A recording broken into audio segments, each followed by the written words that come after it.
The black Mercedes sliced through Seoul's December night, 3 hours ahead of schedule.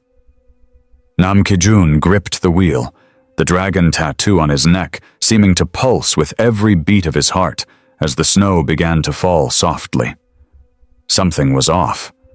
The mansion, his sanctuary, was too alive, too illuminated for 9 p.m. on a Wednesday when Evelyn had told him she'd be attending a charity gala until midnight. He killed the engine, the darkness swallowing the sound of the car as it came to a stop in the circular driveway. The mansion before him, his fortress, was alive with light. He stepped out, the chill air biting against his black cashmere coat. And that's when he heard it. His wife's breathless laughter, intimate and warm, mingled with the unmistakable voice of a man he knew all too well. His hand instinctively went to the gun at his side. His instincts, honed over 15 years in the underworld, screamed at him to act. But before he could take a single step toward the house, a figure emerged from the shadows near the servants' entrance. "Be quiet, Mr. Nam," a voice whispered urgently. Nam's gaze flickered to the figure. A woman, emerging from the shadows. Maris Morrison, the maid his wife had hired 6 months ago, stood there, fear in her wide eyes, but determination in the firm set of her jaw. "Don't go in there," she warned, pulling him back into the darkness of the garden. "There's something you need to hear." And just like that, Nam's world began to unravel. What she revealed next would change everything. His wife wasn't just betraying him. She was plotting his murder for a $50 million payout on Christmas Eve. But in that moment, as the cold wind whipped through the night, Maris, his wife's maid, was the only one who stood between him and the darkest of fates. You can't walk away now? What will Nam do next? Will he get his revenge? Or will he discover something even more valuable than vengeance? Subscribe right now so you don't miss a single twist, because if you don't, you'll regret not being a part of this thrilling journey from the very start. Tell me where you're watching from in the comments below, and join the family that's already hooked. Trust me, you won't want to miss what happens next. The highway stretched before Nam Ki-jun like a black ribbon unfurling through the night, headlights cutting through the darkness as he drove north from Busan. Other drivers seemed to sense something in the sleek Mercedes that made them ease into the slow lane, giving him room he hadn't asked for but always received. It wasn't just the car, it was the weight of reputation, invisible but tangible, that preceded him wherever he went. His hand rested on the steering wheel with deceptive casualness, but beneath his jacket, pressed against his ribs, sat the familiar weight of his gun. He'd carried it for so long now that its absence would have felt stranger than its presence. Protection, weapon, reminder. It served many purposes, though lately he wondered if it was meant to guard against threats from without, or the hollowness within. Seoul appeared on the horizon, its lights a constellation of ambition and commerce. Somewhere in that glittering expanse was the house he'd bought for his mother. The house where she'd spent her final years surrounded by comforts his younger self could never have imagined providing. The cancer had been merciless, but at least she'd died in silk sheets, with round-the-clock nurses and a son who'd clawed his way up from nothing to give her everything. "You need a family, Ki-jun-ah," she'd said near the end, her voice paper-thin but still carrying that maternal authority that could move mountains. A wife, children. What good is an empire with no one to inherit it? So he'd married Evelyn Seo, a woman of good family and better connections, someone his mother had chosen with the same careful calculation she'd once used to budget their meals when they had nothing. It had seemed like honor then, like filial duty. His mother had smiled at the wedding, even as the disease hollowed her from the inside out. 3 months later, she was gone, and he was left with a wife he'd never loved and a promise he could never unmake. The marriage had been cold from the start, but at least it had been civil. They'd shared a bed for appearances, shared meals when necessary, shared a life in the loosest sense of the word. But somewhere along the way, even that fragile pretense had crumbled. Separate bedrooms for the past year, conversations limited to logistics and necessities. She'd grown distant, her eyes sliding past him as if he were furniture, and he'd told himself it didn't matter because he'd never expected love anyway. Loyalty, though, that he'd given her. Despite the coldness, despite the space between them that widened with each passing month, he'd remained faithful. Not out of love, but because that was the kind of man his mother had raised him to be, even before he'd become the kind of man who made others afraid. The house was dark when he pulled into the driveway, or it should have been, but lights blazed from the second-floor windows, and as he killed the engine, he heard something that made his blood stop. Music. Laughter. The unmistakable rhythm of voices twined in intimacy. He sat in the darkness of his car, hand moving automatically to the gun at his ribs. Not to draw it, not yet, but to confirm its presence. The sounds filtering through the window weren't just the sounds of an affair. They were sounds of comfort, of familiarity, of something that had been built over time rather than stolen in a moment. Then he heard the man's voice, and recognition hit him like a fist to the chest. He knew that voice, knew it as well as his own. Someone close, someone trusted. The betrayal wasn't just that she'd taken a lover. It was who she'd chosen. The rage that rose in him was black and ancient, the kind of rage that had built his empire and destroyed his enemies. His hand closed around the gun grip, muscle memory taking over before conscious thought could intervene. But before he could move, before that rage could propel him from the car toward the house and whatever violence waited there, a voice cut through the darkness. Kijunsi. He froze. The voice came from behind him, from the shadows near the garden wall where no one should have been. Every instinct screamed danger, but he forced himself to stillness, forced his hand to release the gun, forced his breathing to steady. Slowly, he turned his head. A figure emerged from the darkness. Small and slight, but moving with a confidence that suggested she'd been waiting for precisely this moment. Even in the dim light, he could see she was young, maybe early 20s, with the kind of unremarkable features that would disappear in a crowd. But her eyes. There was nothing unremarkable about those eyes. They held knowledge and calculation and something else he couldn't quite name. "We should talk," Maris said quietly. "Before you do something we'd both regret." Maris's hand was iron around his wrist as she pulled him through the kitchen door and into the side garden. The December air hit Nam like a slap, sharp enough to sting his lungs, but she didn't slow until they were hidden behind the bare skeleton of his mother's prized wisteria arbor. The house loomed behind them, its warm windows like watching eyes. "Listen to me," she said, her voice low and urgent, vapor puffing between them in the dark. "I know what your wife is planning. I know who she's been meeting, and I know when she's going to kill you." The words hung in the frozen air between them. Nam stared at her, this woman he'd barely noticed in 3 years, except to occasionally wonder if the coffee would be ready on time.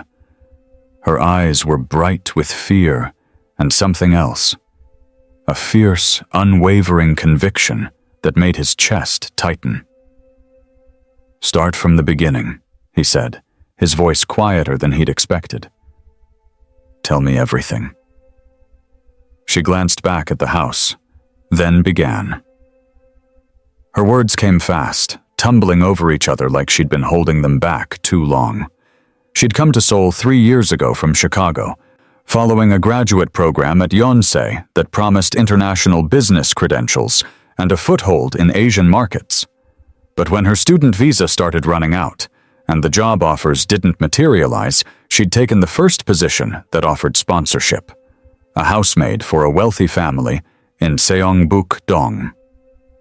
It wasn't what she'd imagined, but she'd told herself it was temporary. "I needed the job," she said. "I needed to stay. But I didn't think I'd end up watching someone plan a murder." 2 weeks ago, she'd been cleaning the upstairs study in the late afternoon. The house had been quiet, Evelyn supposedly out shopping, but then Maris had heard voices. Not from the study, from the bedroom next door, the guest room that shared a heating vent with the space where she was dusting bookshelves. She'd frozen, cloth in hand, as Evelyn's laugh drifted through the metal grate. 3 more weeks, Evelyn had said, her voice honeyed and satisfied. "The insurance policy updates January 1st. Double indemnity, $50 million, and we can finally be together without hiding." A man's voice had responded, lower, harder to make out. But Maris had pressed closer to the vent, heart hammering. "And you're sure the plan will work? Your husband isn't stupid, Evelyn." "Because he trusts me." The certainty in Evelyn's voice had been absolute. "On Christmas Eve, during the annual family gathering, I'll put antifreeze in his whiskey, just enough. It'll look like a heart attack. The family doctor is already paid off. He'll sign the death certificate without questions. By New Year's, we'll be free." Maris's hands were shaking as she recounted it. Her fingers twisted together like she was trying to hold herself intact. "I didn't know what to do. If I went to the police, what would I say? That I heard something through a vent? They'd laugh at me, or worse, they'd tell her, and then I'd be next." "Why didn't you leave?" Nam asked. The cold was seeping through his shirt, but he couldn't feel it. Everything felt distant, muffled, except the sharp clarity of Maris's words carving through the fog of his life. "Because leaving would make me complicit." Her chin lifted, defiant even in the dark. "I couldn't just walk away and let it happen. But I needed proof. I needed evidence. I needed to know who the man was, how deep this went, when exactly she planned to do it. So I watched. I listened. I documented everything I could." She pulled a folded envelope from her jacket pocket and pressed it into his hands. Photographs, dates, times, the name of the doctor, the name of her lover. "He's a lawyer in your firm, Nam. Someone you work with every day. Someone you probably trust." The rage hit him then, sudden and total. Not hot, cold. A glacial fury that crystallized every scattered thought into diamond-hard focus. His wife had been planning his murder while serving him breakfast, smiling at him over dinner, lying beside him in bed, counting down the days until Christmas Eve when she would poison him in front of his family and walk away with $50 million and her lover's arms waiting. But beneath the rage, something else stirred. He looked at Maris, really looked at her for the first time. At 27, she'd given up a career path to stay legal in a foreign country. She'd risked everything to do the right thing when silence would have been safer, easier, infinitely less dangerous. There was a moral clarity in her that cut through the shadows of his world like a blade. "Why now?" he asked. Why tell me tonight? Because Christmas Eve is in 5 days, she said simply. And because I couldn't live with myself if I let you die. Nam's fingers moved across the keypad with practiced ease, each number deliberate as water finding its path. When Young-ho's voice crackled through, rough, eternally suspicious, Nam kept his words minimal. The house, 1 hour. Bring the equipment. Nothing more. In their world, questions were luxuries reserved for those who survived by knowing when not to ask them. The servant's entrance hadn't been used in months, but the lock yielded to Nam's touch like an old friend remembering his hands. Beside him, Maris moved with the fluid certainty of someone who knew this house better than her own heartbeat. Every protest of old wood, every shadow that could swallow them whole. They were ghosts in a place that should have been a home. And perhaps that was the most honest thing about tonight. The storage closet adjacent to the master bedroom smelled of cedar and expensive fabric, luxury packed away and forgotten. Nam's hands didn't shake as he worked the door. They never shook during operations. Only after. Only alone. Through the narrow crack, the bedroom spread before them like a stage, and they were the audience no one had invited. She appeared first, Evelyn in silk the color of champagne, her hair loose in ways Nam hadn't seen in years. The intimacy of it struck him, not jealousy, but recognition. She'd stopped being that woman for him long ago, had she? Or had she ever been that woman at all? Then Jin-woo entered the frame. Park Jin-woo. 8 years. 8 years of standing at Nam's right hand, of shared meals and shared silences, of being the person Nam called when the weight became too much to carry alone. After his mother died, Jin-woo had been the constant, the certainty, the brother forged in blood and trust rather than born into it. The betrayal didn't land like a bullet. It landed like understanding. Slow, inevitable, the way you realize you've been bleeding for hours without noticing the wound. They came together without preamble, without pretense. Bodies speaking a language of long familiarity. Nam watched his wife kiss another man with a passion he'd convinced himself had simply died in her, not realizing it had merely relocated. The voyeuristic horror of it settled into his stomach like stones, but he didn't look away. Looking away was a luxury. Maris's presence beside him was steady, her breathing controlled, professional. But when Jin-woo's hands found Evelyn's skin with clear ownership, when the intimacy became undeniable, Nam felt something crack in his chest, not his heart, but whatever casing had been protecting it. A hand found his in the darkness. Maris's fingers, small and certain, threaded through his own. Not comfort. Comfort was for people who had time to process, to grieve. This was simpler. A reminder. You're not alone in this darkness. The gesture lasted only seconds before she withdrew. But those seconds carved themselves into Nam's memory like names on stone. The door opened again. Young-ho materialized like smoke made solid, his face revealing nothing as he took in the scene. The equipment emerged from his bag with professional silence. Cameras, microphones, devices Nam recognized from operations he'd ordered against enemies. Never family. Never this close. They settled in to gather evidence, transforming from betrayed husband and loyal employee into what they truly were.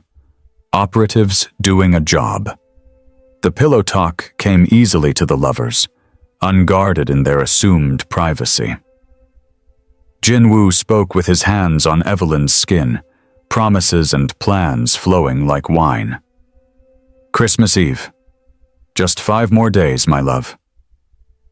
Evelyn's laugh was light, girlish, younger than Nam had heard it in years. I've waited 2 years. What's 5 more days to be free of him, to have you, the money, and control of the organization? 2 years. The timeline settled into place like puzzle pieces sliding home. 2 years ago, Jin Woo had suggested the expansion into the ports. 2 years ago, the Cheong Syndicate had started their quiet encroachment. 2 years of planning, of patience, of sleeping beside a man while plotting his murder. Jin Woo's voice dropped, intimate and deadly. The Cheongs think they're using us. They'll learn otherwise when Nam's blood is still warm. I've already positioned our people. The second he falls, we move. His death becomes our consolidation. And if something goes wrong? Nothing will go wrong. I know every detail of his security, every routine, every weakness. I am his security.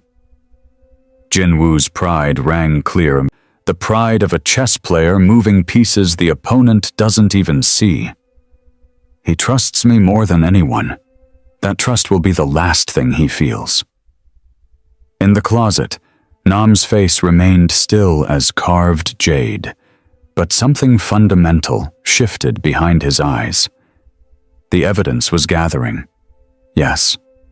Recorded, time-stamped, irrefutable. But more than that, certainty was building. The kind of certainty that transforms a man from someone who reacts to someone who acts.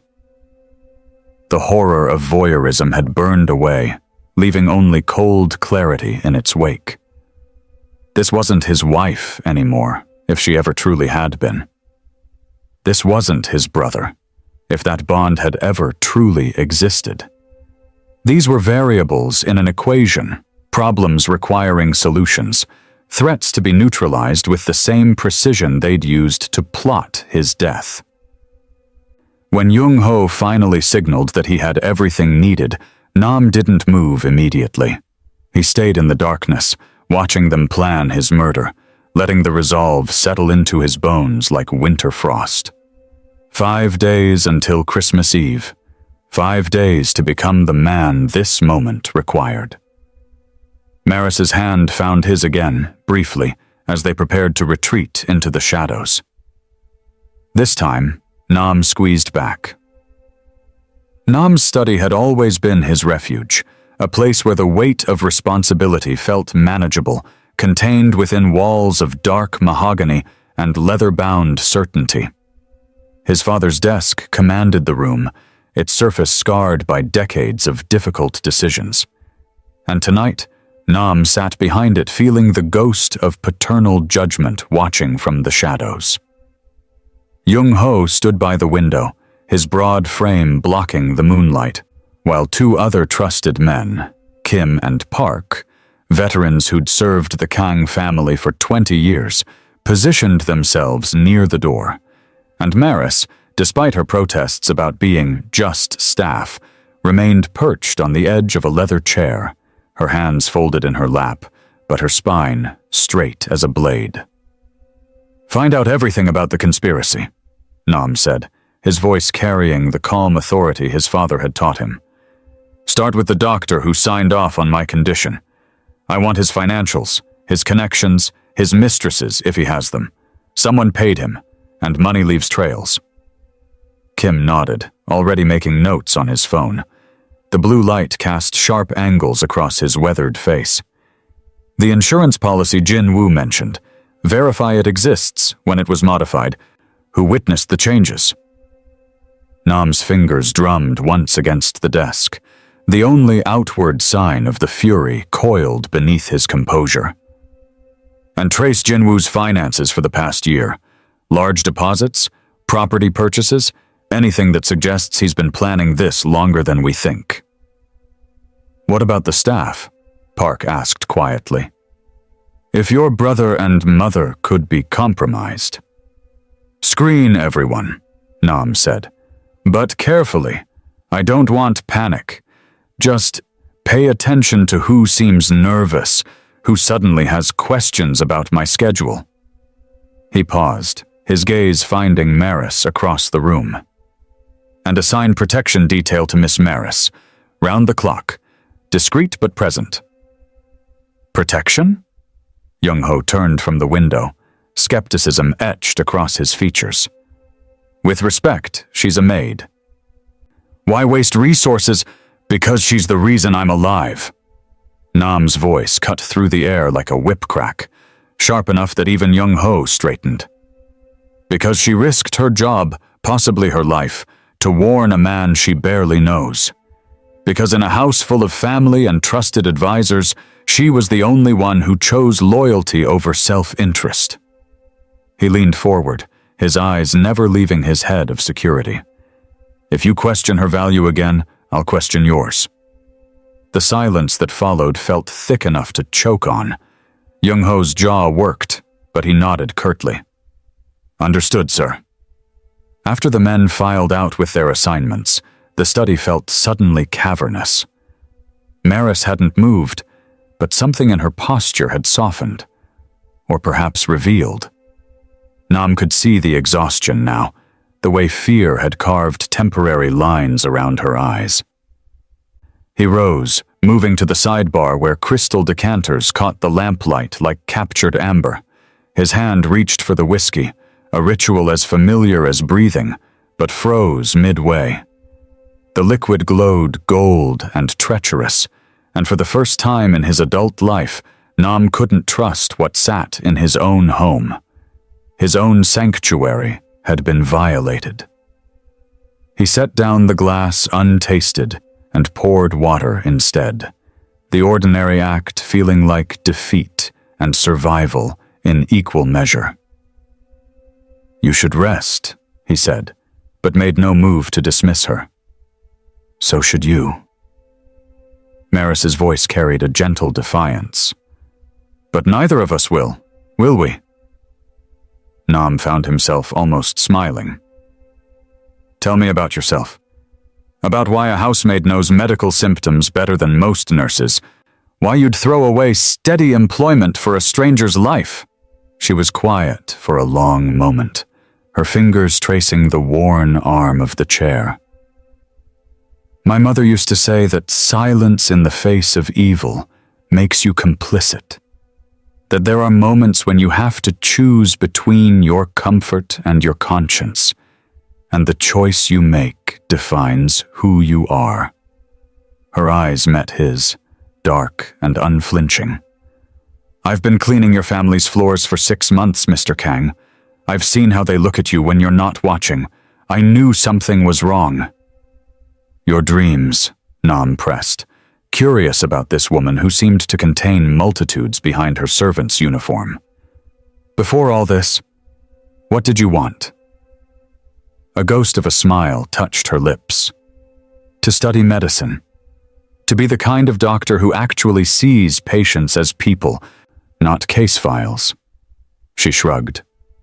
"But university costs money, and my grandmother needs care, and sometimes dreams wait while life happens." Nam thought of his own life. Privilege wrapped in expectation. Wealth that came with chains of duty. He'd never had to choose between dreams and survival. The distance between their worlds should have been insurmountable. Yet here she sat, having saved his life with nothing but courage and a housemaid's keen observation. "They won't wait forever," he said quietly. "Your dreams. After this is over, I'll see that they don't have to."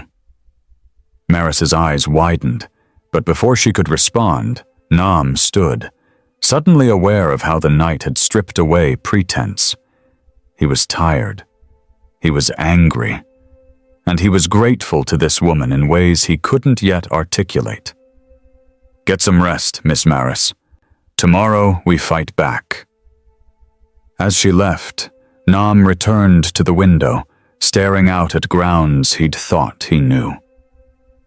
Everything looked different now, beautiful and dangerous, familiar yet foreign. His own home had become a battlefield, and he was only beginning to understand the enemy's positions. But he wasn't alone. That realization, unexpected and strangely comforting, made the darkness outside seem a little less absolute. The first morning after their midnight pact, Nam descended the stairs to find Evelyn already at the breakfast table, sunlight streaming through the windows like stage lighting. She wore a cream silk robe, her hair artfully tousled, and when she saw him, her face transformed into something that might have been love if he didn't know better. "Good morning, darling." She rose to kiss his cheek. Her perfume, the same one she'd worn on their wedding day. "I was thinking we should visit your mother's grave on Christmas Eve. It's been too long." Nam felt something cold settle in his chest. Not anger, but a kind of awful clarity. She was good. Better than good. She could invoke his dead mother while planning his murder without a flicker of conscience. "That would be nice," he said, pouring coffee with steady hands. Mother would have liked that. Behind them, Maris moved through the room like a ghost, refreshing the water pitcher, adjusting a napkin. To anyone watching, she was invisible. But Nam saw the slight tension in her shoulders, the way her eyes tracked Evelyn's every movement. By afternoon, Jung-ho's first report arrived in a plain envelope delivered to Nam's office. The numbers told a story 18 months long, $2.3 million in carefully orchestrated transfers, each one small enough to avoid immediate detection, large enough to matter. Jin-woo had been bleeding the company dry since before Nam's mother died, back when he was just another hungry assistant with expensive tastes. Nam read the report 3 times, memorizing every detail, then fed it into the shredder. The mechanical whir felt like teeth grinding.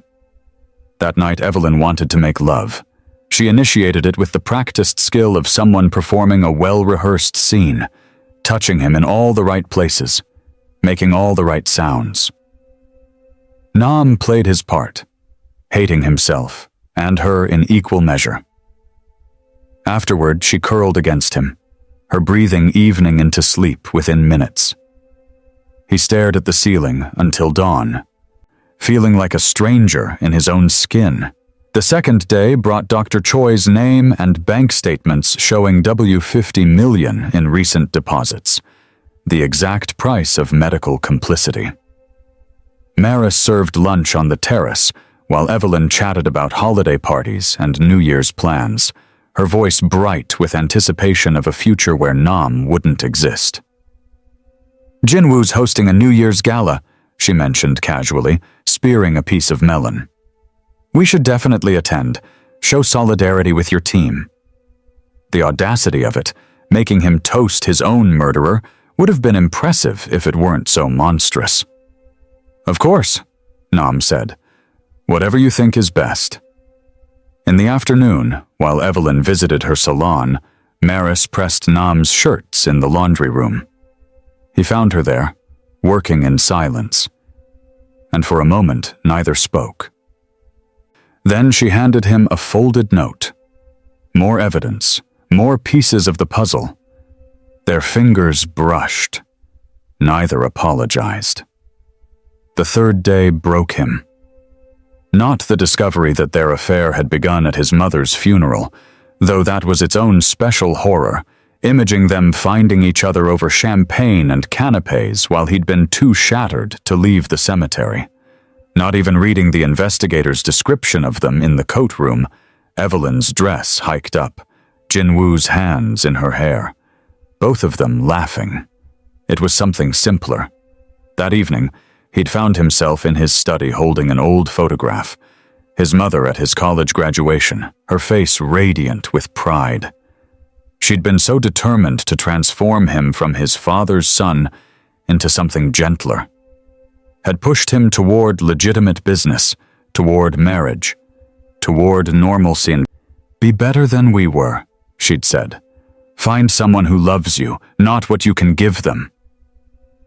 He thought he'd honored that wish. Instead, he'd just made himself prey. The photograph blurred. Nam set it down carefully, but his hands were shaking, not with rage, but with something worse. Grief for the man he'd tried to be, for the future his mother had wanted for him, for the naive fool who'd mistaken performance for devotion. He didn't hear Maris enter, just felt her presence, solid and real, as she sat in the chair beside his desk. Not touching, not speaking, just there. She wanted me to be better than my father, he said finally, his voice rough. Wanted me to have love, family, a life beyond violence. And I thought I was honoring her by marrying Evelyn. Instead, I just made myself vulnerable to someone who sees me as nothing more than a bank account. Maris was quiet for a long moment. When she spoke, her voice carried an unexpected gentleness. Your mother would be proud of how you're handling this. You could have killed them both the night you found out. You chose a different path. That takes more strength than pulling a trigger. Nam looked at her then, really looked. Saw the woman who'd been invisible in his house for 5 years, who now saw everything he was. Does it? Yes. No hesitation. Anyone can destroy. What you're doing requires control. Patience. That's the man your mother raised. The 4th day brought the antifreeze, found exactly where it should be, in Jin Woo's apartment safe, along with tickets to Tokyo dated for early January. His alibi, purchased and ready. Everything planned, everything perfect. That night, Evelyn suggested they make love again. Nam pleaded exhaustion. She pouted prettily, then kissed his forehead like he was a child, and went to sleep. In the darkness, listening to her breathing, Nam thought about strength, about the difference between his father's kind of power and his mother's, about the space between violence and justice, about the woman in the servants' quarters who understood both. 5 days, and already he felt like someone else, someone colder, someone capable of anything. Maybe his father's blood ran truer than his mother had hoped. The mansion had been transformed into something from a magazine spread. White roses cascaded from crystal vases positioned throughout the house, their petals perfect and cold.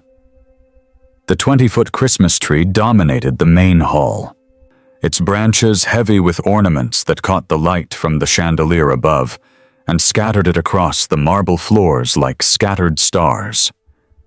Caterers moved through the kitchen with military precision, and somewhere a string quartet was warming up, their tentative notes floating through rooms that smelled of pine and expensive perfume. Nam stood before his bedroom mirror, adjusting his cufflinks. The suit was Italian, charcoal gray with subtle pinstripes, tailored to fit him like a second skin. He'd left the top button of his shirt undone deliberately. The dragon's head emerged above his collar, its painted eyes seeming to watch everyone who looked at him. Let them see it. Let them remember what he was before all of this, what he could still be if pushed far enough. His reflection stared back at him, and for a moment he saw the boy from Incheon, the one who'd carried a knife and known how to use it. The boy who'd survived because he'd learned to see betrayal coming from miles away. He'd almost forgotten that instinct in the comfort of this house, in the warmth of expensive sheets and catered meals. Almost gotten himself killed because he'd let his guard down. Not tonight. Downstairs, Maris checked her appearance in the hallway mirror. The black and white uniform was crisp, professional, completely unremarkable. That was the point. She adjusted the small camera pin on her collar, making sure it sat flat and unnoticeable. Her reflection looked calm, controlled. Inside, her heart was hammering against her ribs. Everything in position? Jung-ho appeared beside her, his voice low enough that the caterers couldn't hear. She nodded. Detective Shin is here? Plainclothes, near the bar. Looks like any other guest. Jung-ho's eyes swept the room, taking in angles and sightlines with professional efficiency. Cameras are live throughout the house. We'll catch everything. The doorbell rang at exactly 7 o'clock. The first guests had arrived. Nam found Maris in the pantry 20 minutes before the main crowd was set to arrive. She was checking her camera again, her fingers trembling slightly as she touched the pin. He closed the door behind him, giving them a moment of privacy in the small space that smelled of coffee and expensive spices. You don't have to do this, he said quietly. Even now. You can walk away, go back to the guest house. No one would blame you. She looked up at him, and he saw something fierce in her eyes that made his chest tighten. I didn't save your life just to watch from the sidelines. Maris, no. She stepped closer, her voice steady despite the tension he could see in her shoulders. We're doing this together. That's how it works now. He wanted to argue, to tell her this wasn't her fight, that she'd already done enough. But the words died in his throat because he knew that look. He'd seen it in the mirror often enough. The look of someone who'd made up their mind and wouldn't be moved. All right, he said finally. But you stay visible. Don't take any risks. Promise me. I promise. She adjusted his tie, a gesture so casual and intimate it felt like they'd been doing this for years. Now go. Your guests are arriving. By 7:30, the mansion was full of voices and laughter. Evelyn floated through the crowd in a cream designer dress that probably cost more than Maris made in 6 months, diamonds glittering at her throat and wrists. She was radiant, her smile warm and genuine as she greeted each guest, the perfect hostess playing her perfect role. No one watching would ever suspect she was anything other than what she appeared. A woman celebrating Christmas with her family. Jin-woo stood at Nam's side, glass of champagne in hand, making toasts to brotherhood and success. His smile was easy, his manner relaxed. The performance was flawless. If Maris hadn't known better, if she hadn't seen the evidence herself, she might have believed he was exactly what he pretended to be. Nam's aunt arrived with his cousins. His mother's sister, who'd always kept her distance from the family business, but attended the major events out of obligation. Business associates followed, men in expensive suits who didn't know they were attending anything other than the Kang family's annual Christmas party. They shook hands and made small talk, completely unaware of the trap being set around them. Maris moved through the crowd with a tray of champagne, the camera on her collar capturing every interaction, every gesture, every false smile. She was invisible in her uniform, just another member of the staff, and that invisibility was her greatest weapon. At 8:30, Evelyn excused herself from a conversation about real estate investments, her hand touching her temple as if she had a headache. Maris watched her slip away toward the kitchen, and after counting to 10, followed at a careful distance. The kitchen was chaos, caterers plating hors d'oeuvres, someone arguing about the temperature of the duck, steam rising from multiple pots. But Evelyn moved through it all with purpose, heading toward the far corner where the private bar had been set up, the one reserved for family use. Maris positioned herself behind a partially open door, the camera on her collar angled to capture everything. Evelyn's hand slipped into her designer clutch. When it emerged, she was holding a small vial, clear glass catching the overhead lights. Her movements were quick, practiced, as she uncapped it and poured the liquid into a specific whiskey glass, one she'd positioned on a silver tray, marking it among the others. Maris's hand moved to her collar, the predetermined signal. She adjusted the camera pin. a gesture that would mean nothing to anyone watching but everything to Jung-ho.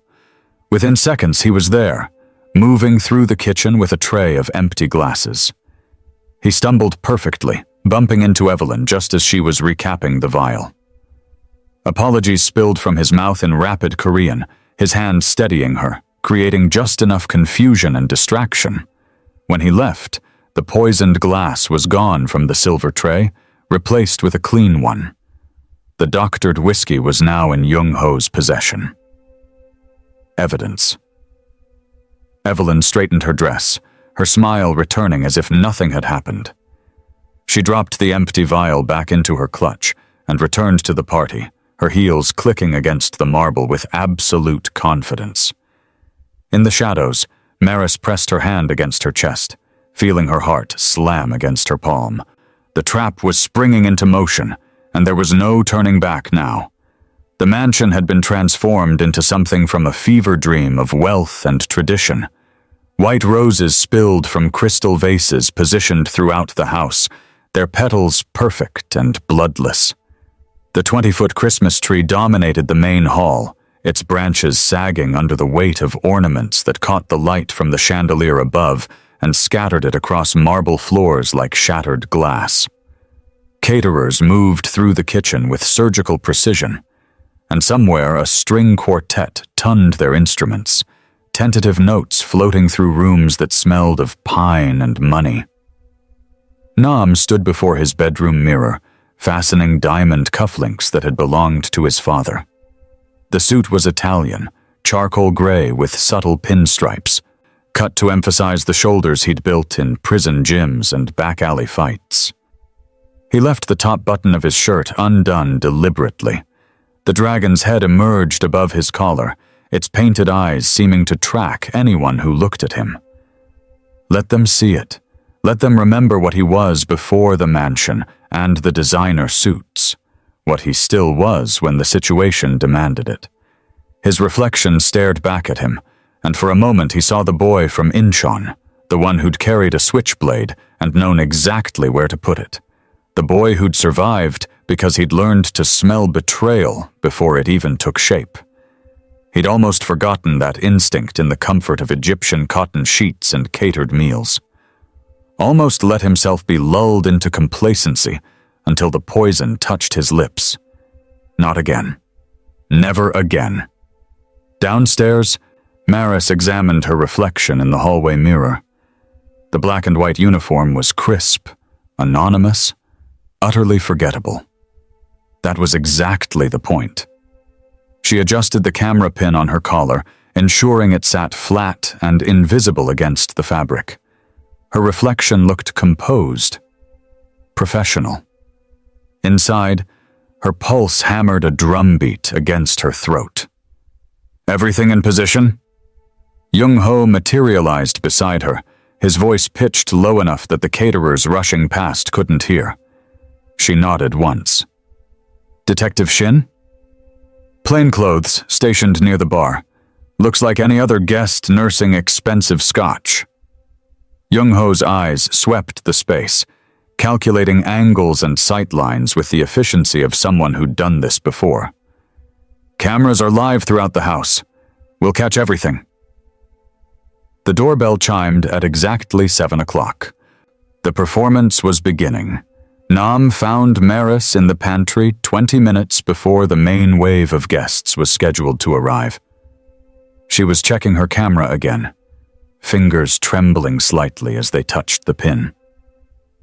He closed the door behind them, creating a pocket of privacy in the small space that smelled of coffee beans and imported spices. You don't have to do this, he said quietly. Even now. You could walk away, go back to the guest house. No one would blame you.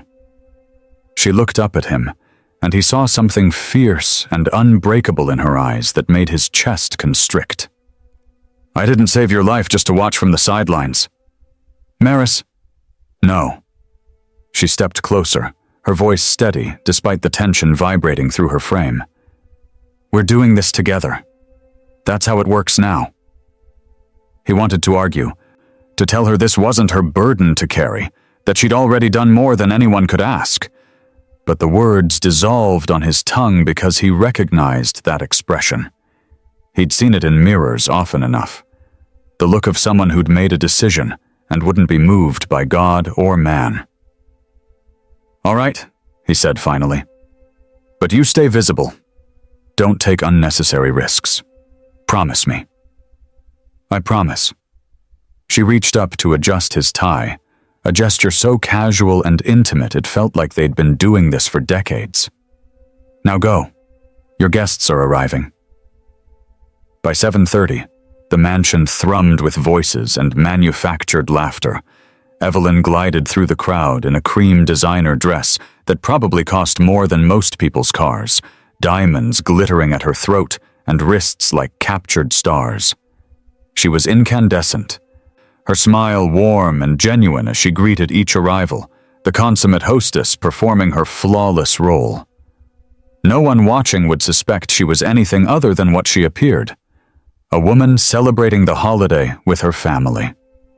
Jin Woo stood at Nam's side, champagne flute in hand, making toasts to brotherhood and prosperity. His smile was effortless, his manner relaxed and genuine. The performance was masterful. If Maris hadn't seen the evidence herself, if she hadn't traced the conspiracy back to its source, she might have believed he was exactly what he pretended to be.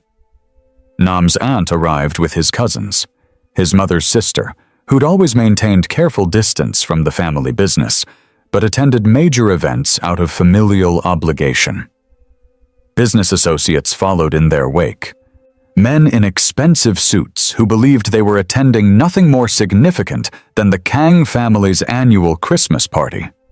They exchanged handshakes and platitudes, completely oblivious to the trap closing around them.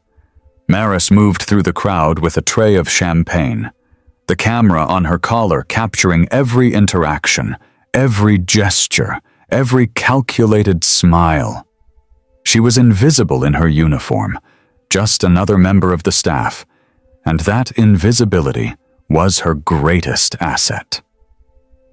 At 8:30, Evelyn excused herself from a conversation about property development in Gangnam, her hand touching her temple as if nursing a headache. Maris watched her slip away toward the kitchen, and after counting to 10, followed at a careful distance. The kitchen was controlled chaos, caterers plating delicate hors d'oeuvres, someone debating the temperature of the roasted duck, steam rising from multiple stations.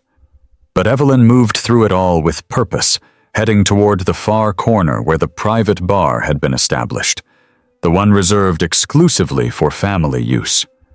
Maris positioned herself behind a partially open door, angling the camera on her collar to capture everything. Evelyn's hand disappeared into her designer clutch. When it emerged, she held a small vial of clear glass that caught the overhead lights. Her movements were quick, practiced, as she uncapped it and poured the liquid into a specific whiskey glass, one she'd positioned on a silver tray, distinguishing it from the others. Maris's hand moved to her collar in the predetermined signal, adjusting the camera pin with deliberate pressure. Within seconds, Jung-ho appeared, navigating the kitchen with a tray of empty glasses. He stumbled perfectly, colliding with Evelyn just as she recapped the vial. Apologies tumbled from his mouth in rapid Korean, his hand steadying her, creating precisely enough confusion and distraction. When he retreated, the poisoned glass had vanished from the silver tray, replaced with a clean one. The doctored whiskey was now in Jung-ho's possession. Evidence. Evelyn smoothed her dress, her smile returning as if nothing had transpired. She dropped the empty vial back into her clutch and returned to the party, her heels clicking against marble with absolute confidence. In the shadows, Maris pressed her hand against her chest, feeling her heart slam against her ribs. The trap was springing into motion, and there was no turning back now. Nam stood at the front of the room, champagne glass still in hand, and the casual gesture he made toward the Christmas tree seemed almost lazy. Behind him, the wall illuminated with white light as a projection screen descended, the mechanical whir barely audible over the confused murmurs rippling through the crowd. "I want to thank you all for coming tonight," Nam said, his voice carrying easily through the sudden silence. "Especially you, Evelyn. Jin-woo. This really wouldn't be the same without you." Evelyn's smile faltered. Just slightly. Just enough. The first image appeared on the screen. A hotel room, expensive and anonymous. Evelyn and Jin-woo tangled in sheets that weren't Nam's, their bodies close in a way that left nothing to the imagination. Someone in the crowd gasped. Nam's aunt made a small sound of disgust. But that was just the beginning. The video continued, audio now, crystal clear. Evelyn's voice, discussing dosages and timing with the clinical detachment of someone planning a dinner menu rather than a murder. Jin-woo's deeper tones, calculating, discussing how to make it look natural, how long the coma should last, how to position themselves perfectly for the inheritance when Nam finally died. "The doctor says 3 months maximum," Evelyn's recorded voice said. "After that, we can claim he wouldn't have wanted to live this way. Pull the plug. Grieving widow. Loyal best friend. No one will question it." Jin-woo's laugh on the recording was bitter. 8 years I've stood beside him. 8 years of playing second. Finally getting what I deserve. The financial records came next, spreadsheets and bank statements projected large enough for everyone to see. Offshore accounts in the Caymans. Money siphoned systematically from Kang Holdings over 18 months. Property purchases in Evelyn's maiden name. A paper trail so clear it might as well have been highlighted in neon. Then Dr. Park appeared on screen. Not live, but recorded earlier. His testimony was halting at first, then gaining momentum as he explained how Evelyn had approached him, how much she'd paid, how he'd administered the drug that had nearly killed Nam. His voice shook as he described watching Nam slip into the coma, knowing he'd caused it, telling himself the money was worth the guilt. The room had gone absolutely silent except for the audio from the recording. Even the caterers had stopped moving. Everyone stood frozen, watching the systematic destruction of 2 people play out in high definition. Maris remained near the wall, her hands clasped in front of her, watching Evelyn's face as the mask finally cracked and shattered. The transformation was almost physical, the radiant hostess dissolving into something desperate and trapped. Her eyes darted toward the exits, calculating, but Nam's security had materialized at every door without anyone noticing when. "This is insane," Evelyn's voice cut through the silence, shrill and breaking. It's fabricated. Nam, whatever you think happened, whoever told you these lies." "The camera doesn't lie, Evelyn." Nam's voice remained perfectly calm, almost conversational. "Neither do bank records. Neither does Dr. Park, who is currently in protective custody and very eager to testify in exchange for a lighter sentence." Jin-woo moved then, a sudden burst of motion toward the side entrance. He made it 3 steps before 2 of Nam's men blocked his path, immovable as mountains. He spun back, trapped, his expression cycling through denial to calculation to something that might have been fear. "Please," Evelyn tried again, her voice taking on that pleading quality that had probably worked on men her entire life. "Nam, we can talk about this. Whatever you think you know. I know everything." Nam set his champagne glass down with a soft click that somehow carried through the entire room. Every conversation, every transaction, every lie you told while I was dying in that hospital bed. He paused, and something dangerous flickered across his face before he controlled it. "You could have just divorced me, Evelyn. You could have taken half of everything and walked away. But that wasn't enough, was it? You wanted it all." His gaze shifted to Jin Woo, who stood rigid between the two security guards, jaw clenched so tight Maris could see the muscle jumping beneath his skin. "And you," Nam continued, his voice dropping lower. "My brother in all but blood. I trusted you with my life for 8 years. What did she promise you? Half the empire? Or was it love?" Jin Woo said nothing. His silence was its own kind of admission. Nam moved closer, and everyone in the room seemed to hold their breath.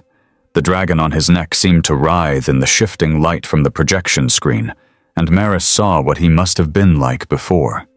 The gangster from Incheon, who'd built an empire through violence and fear. That man was still there, just beneath the surface, controlled but not gone. "I want you both to understand something," Nam said, and his voice carried that same quiet intensity that made it impossible to look away. 5 years ago, I would have killed you myself. Slowly, painfully, made you beg for death before I granted it. That's who I was. That's what this world taught me." He paused, and his eyes found Maris across the room. Something in his expression softened. Just slightly. Just enough. "But someone showed me that real strength isn't revenge. It's justice. It's choosing to be better than the worst thing someone did to you." Detective Shin moved forward from his position near the bar, his badge now visible, flanked by uniformed officers who'd been stationed outside. The party guests parted automatically, creating a path through the crowd like water around stone. "Kim Evelyn, Park Jin Woo." Detective Shin's voice was professionally neutral, reciting words he'd said 1,000 times before. "You're under arrest for conspiracy to commit murder, attempted murder, fraud, and embezzlement. You have the right to remain silent." Evelyn's scream cut through the Miranda rights, raw and desperate. She lunged toward Nam, whether to attack or plead, Maris couldn't tell, but security caught her before she made it 3 steps. The diamonds at her throat caught the light as she struggled, still beautiful even in her destruction, still performing even as the curtain fell. Jin Woo went quietly, his face a mask of nothing as the handcuffs clicked around his wrists. He looked at Nam once, just once, and whatever he saw there made him look away. The officers led them out through the main entrance, past the Christmas tree with its perfect ornaments, past the white roses already wilting in their crystal vases. The door closed behind them with a sound like a coffin lid, and the room remained silent for a long moment after. Nam stood alone at the front of the room, the projection screen still glowing behind him, and Maris saw the cost of his restraint written in every line of his body. He'd won. He'd gotten his justice. But some victories, she thought, don't feel much like winning at all. The courtroom was packed every single day. Cameras lined the hallways outside, reporters shouting questions at anyone who emerged. The trial of Evelyn Kang and Jin Woo Park became the story that dominated Seoul's news cycle for 3 months. Betrayal, poison, sex, money, and the underworld connections that made it all salacious enough to sell papers by the thousands. The evidence was overwhelming. The poisoned whiskey analyzed and confirmed, the camera footage showing Evelyn's careful preparation, Jin Woo's complicity, bank records revealing years of embezzlement, money flowing into offshore accounts while Nam signed documents he'd never properly read. Text messages between the lovers, discussing not just their affair but their plans, their timeline, their vision of a future, built on Nam's corpse. Evelyn sat through it all with perfect posture, her designer clothes replaced by simple courthouse attire, her face a mask of composure that cracked only once, when the prosecutor played the recording of her and Jin Woo in bed, discussing how long it would take for Nam to die. Jin Woo looked smaller somehow, his shoulders hunched, avoiding eye contact with everyone, including his own lawyer. The verdicts came down like hammers. 25 years for Evelyn. Life plus 15 for Jin Woo, the embezzlement charges adding weight to an already devastating sentence. Nam attended every day of the trial. He sat in the gallery, Maris beside him, their presence a quiet statement. He didn't hide, didn't send representatives or watch from a distance. He faced what had almost destroyed him, looked his would-be killers in the eye, and refused to let shame or anger control him anymore. When it was over, when the verdicts were read and Evelyn was led away in handcuffs, she turned to look at him one final time. Whatever she saw in his face made her look away first. 1 year after the trial ended, Nam stood in a conference room facing 5 men who'd been with him since the beginning. Men who'd fought beside him, who'd built their lives around the empire he'd created through blood and strategy and ruthless efficiency. "We're going legitimate," he said, his voice steady despite the anger he could see building in their faces. "Everything. The gambling operations get transferred to licensed operators or shut down. The protection rackets end. The gray market imports are being phased out over the next 18 months. "You've lost your mind," Park Sung-ho said, his fist hitting the table. "This is suicide. You can't just walk away from—" "I'm not asking for permission." Nam's voice went cold, the dragon on his neck seeming to move in the room's dim light. "I'm telling you what's happening. You can adapt, or you can leave. But this is my decision." 3 of them adapted. 2 left, taking portions of the operation with them and immediately starting turf wars that required Nam's careful attention. But he handled each challenge with precision rather than the automatic violence of his past. Strategic moves, legal pressure, economic leverage, the methods of a businessman rather than a gangster. It was exhausting. It was expensive. But it was necessary. Maris completed her graduate degree that spring, her thesis on international business ethics earning praise from professors who had no idea she was dating the subject of her case studies. When Nam offered her the position of Director of International Operations, she accepted on one condition: complete autonomy to build the ethical frameworks the company needed. "Deal," he said, and meant it. They grew closer slowly, carefully, like 2 people who'd both been burned learning to approach fire again. They had dinners where they talked about everything except the past. They took walks through Seoul, Maris pointing out things she'd discovered in the city, Nam seeing his home through her eyes. They argued about business decisions and cultural differences and whether Korean or American coffee was better. Their first kiss happened in the renovated mansion, in what had once been the bedroom where he'd discovered Evelyn and Jin Woo together. He'd gutted that room completely, torn down walls, brought in architects.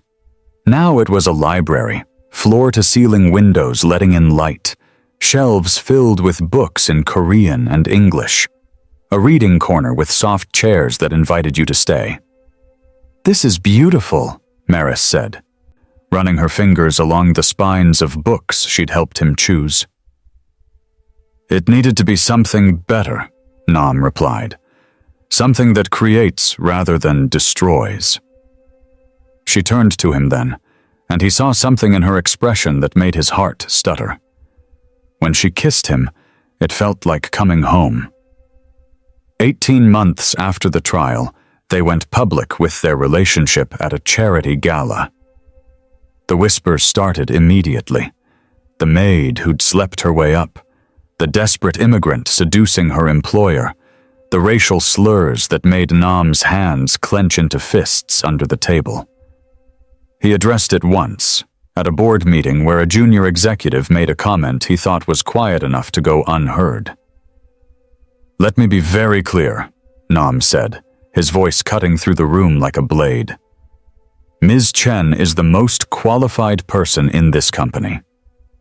She has degrees from prestigious universities, speaks 4 languages, and has brought more legitimate international business to this company than anyone else in this room.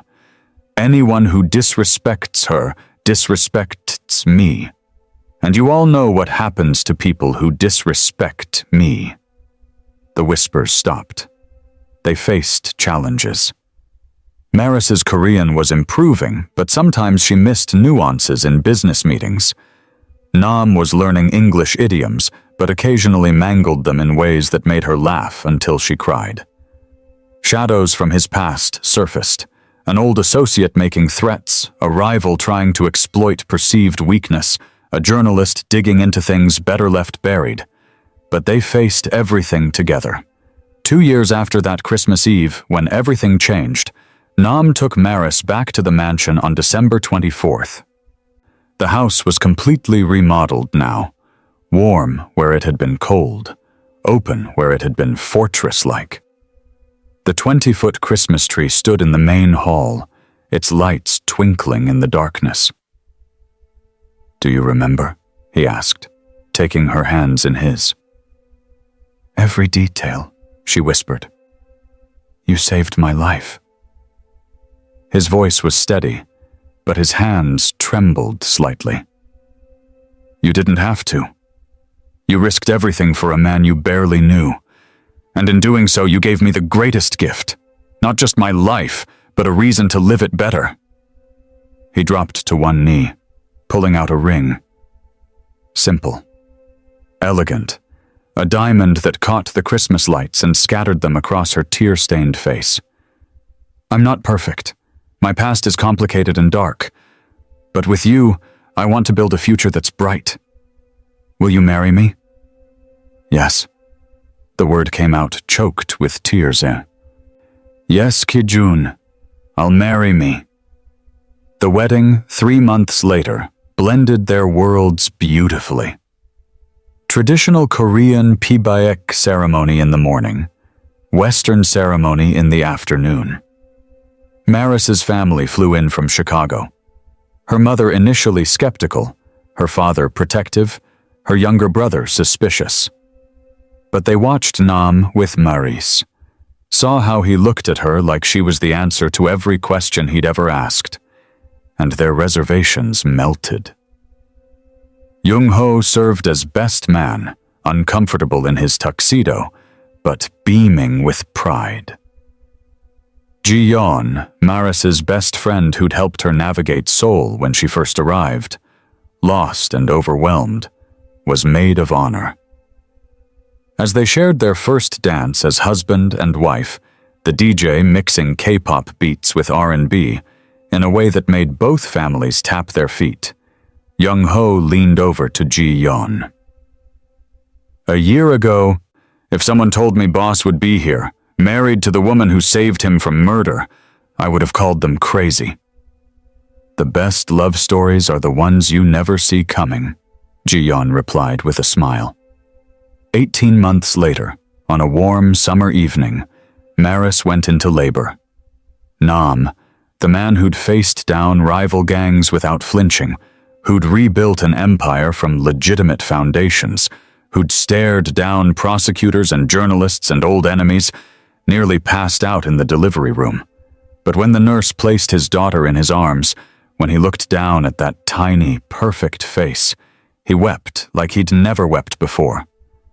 They named her Grace Ha-yoon Nam. Grace for the undeserved favor that saved his life. Ha-yoon, graceful summer, for his mother, who'd always believed he could be more than the streets expected. The hospital room was quiet now, Maris sleeping peacefully after the ordeal, the Seoul night pressing against the windows. Nam sat in the chair beside her bed, Grace in his arms, her tiny hand wrapped around his tattooed finger. He thought about how close he'd come to losing everything, how 2 whispered words, "Be quiet," had changed the trajectory of his entire life. He thought about Evelyn and Jin Woo in their separate prisons, about choices and consequences, about the bitterness that grows when love becomes transactional. And he thought about Maris, who'd chosen courage over safety, who'd seen past his reputation to the man underneath, who'd shown him that redemption wasn't just possible, it was worth fighting for. "I'm going to be better for you," he whispered to Grace, her chest rising and falling with breaths so small they barely seemed real. "I'm going to build a world where you're safe, where you're loved, where you never have to be afraid, I promise." Outside, Seoul glittered with a million lights.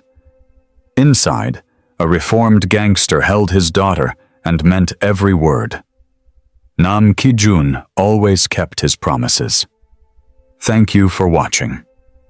See you in the next video.